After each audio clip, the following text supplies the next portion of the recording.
দেখেন জায়গাটা কত সুন্দর। আমার পিছনে আছে একটা বিদ্যালয়, কিন্তু এই বিদ্যালয়টি চলতেছে কিনা সেটা আমি জানি না। এখানে দেখেন কত সুন্দর গাছপালা আছে, সামনে প্রচুর পরিমাণে গাছপালা আছে। আর এখানে কিছু গাড়ি পার্কিং করে রাখা হয়েছে, মানে এখানে অনেক মানুষ ঘুরতে আসে। জায়গাটা কি পরিমাণ যে গাছপালা আছে, আপনি যদি না আসেন তাহলে আপনাকে বলে বোঝানো অ্যাকচুয়ালি সম্ভব না। দেখেন এটা একটা বিদ্যালয়, এই বিদ্যালয়ের সামনে প্রচুর পরিমাণে গাছপালা আছে এবং এটি আমাদের জন্য অনেক বেশি স্বাস্থ্যকর। আর এ জায়গায় অনেকগুলো গাড়ি রাখা হয়েছে, সেটা তো আপনাদেরকে বললাম। আর এটা হচ্ছে যে যাত্রাবাড়ির অফ দ্য কলোনি নাম দেওয়া হয়েছে এই জায়গাটার। গরমের সময় আমরা যদি এই জায়গাগুলোতে আসি তাহলে আমাদের মনে হয় যে আমরা প্রাণবন্ত থাকবো।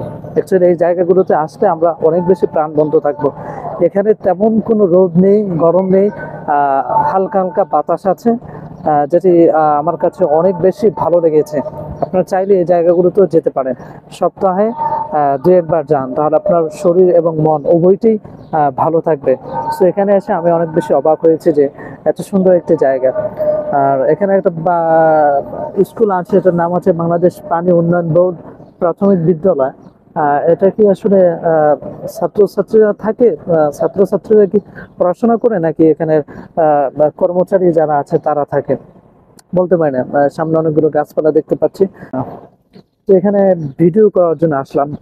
অনেকক্ষণ খুঁজতেছি যে ভিডিও করবো, একটা জায়গা প্রয়োজন, নীরব একটা জায়গা প্রয়োজন।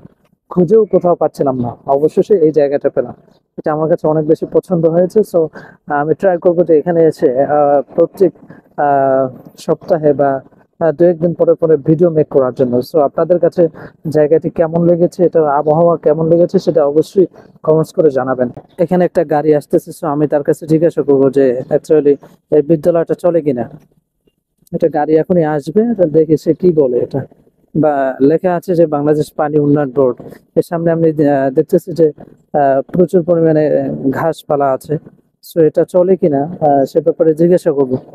আহ ভাই, যারা জিজ্ঞাসা করবো সে তো গাড়ি নিয়ে ভিতরে চলে গেছে, তাহলে কার কাছে জিজ্ঞাসা করবো, দেখি সে আসে কিনা। আমি অবাক হয়েছে যে একটা লেখা আছে বিদ্যালয় বাংলাদেশ পানি উন্নয়ন বোর্ড প্রাথমিক বিদ্যালয়, সেখানে সামনে গাছপালা, তাহলে ছাত্রছাত্রীরা তারা কোত্থেকে আসে। এবং এখানের ওই পাশে দেখতেছি যে একটা আছে আপনার, কি বলে এটাকে, গেট, ওই গেট দিয়ে মনে হয় ঢোকে। হ্যাঁ, বাংলাদেশের কোনো বিদ্যালয় এরকম দেখলাম না। আমার মনে হয় যে এখানে গাছপালা বেশি লাগানোর একটা প্রবণতা আছে, যে সবাই বেশি বেশি গাছপালা লাগায়, এজন্য মনে হয় বিদ্যালয়ের সামনেও একেবারে গাছপালা লাগিয়ে ভরে ফেলেছে। আর ওখানে দেখতে পাচ্ছি কয়েকটা পেয়ারা গাছ আছে। অসম্ভব সুন্দর একটি বিদ্যালয়। কিন্তু এই গাছপালা কি বিদ্যালয়ের ভিতরে ঢুকে পড়ে কিনা সেটাও জানা দরকার। আমার কাছে অবাক লেগেছে, একটা বিদ্যালয় তার সামনে এরকম গাছপালা দিয়ে ভরা, এটা কিরকম একটা অবস্থা। সো এটা দেখলাম, এর জন্য আপনাদেরকে জানানোর ট্রাই করলাম।